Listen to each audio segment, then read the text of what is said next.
গ্রিসে কুরআন তেলাওয়াত প্রতিযোগিতা ও পুরস্কার বিতরণ অনুষ্ঠিত হয়েছে।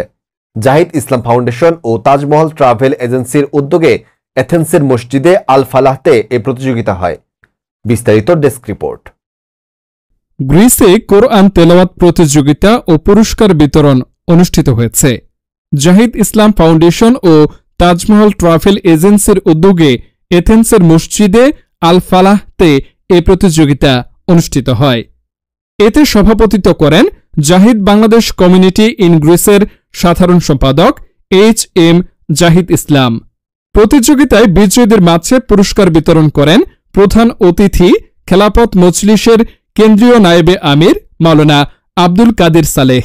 এতে উপস্থিত ছিলেন বাংলাদেশ কমিউনিটি ইন গ্রিসের সাবেক সিনিয়র সহসভাপতি হাজী আহসান উল্লাহ হাসান, বর্তমান সহসভাপতি শামসুল আলম ডিপটি, আকমল মাহমুদ স্বপন, সদস্য হাজী ইসলাম, ইসমাইল হোসেন রানা, সাব্বির আহমেদ ও নাজমুল হক।